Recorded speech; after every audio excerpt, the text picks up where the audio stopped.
Okay, 34.3, we're going to do 1 through 3, which are all what we call special right triangles. So we need to know, before we start these, the ratios of the sides for a 30, 60, 90 triangle. Whoops.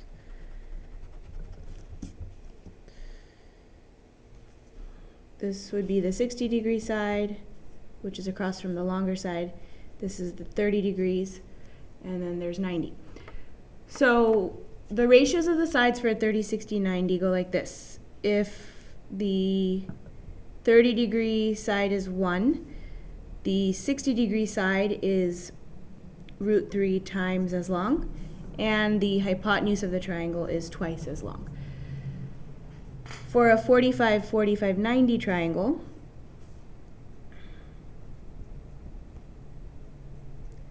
the ratios are as follows. If these two are congruent and equal to 1, the hypotenuse is root 2 times as long as those.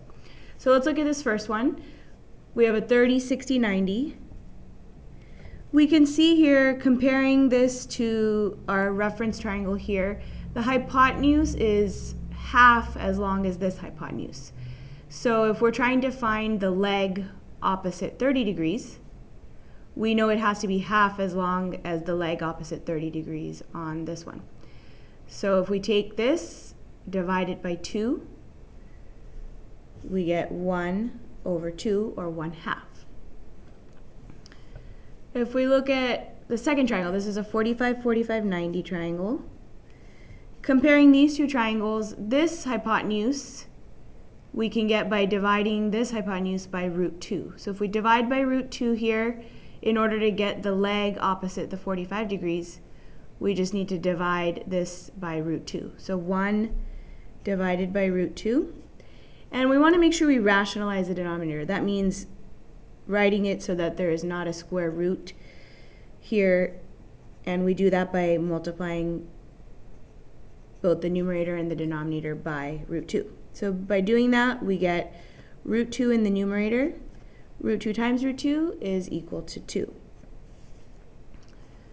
And then lastly, here we have another 30, 60, 90 triangle.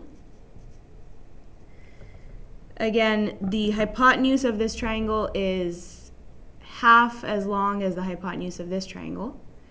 So the leg opposite the 60-degree angle needs to be half as long as the leg that's opposite the 60 degrees on this one. So we're going to take the root 3, which is across from 60 degrees, and divide it by 2. So that would give us root 3 divided by 2. So here we have 3 lengths that we've found: the length across from the 30 degrees, the length across from 45 degrees, and the length across from 60 degrees. We're going to call these our short, medium, and long lengths. And in problem number 4, we'll be discussing how these can be applied to all the different angles in our unit circle that are labeled here.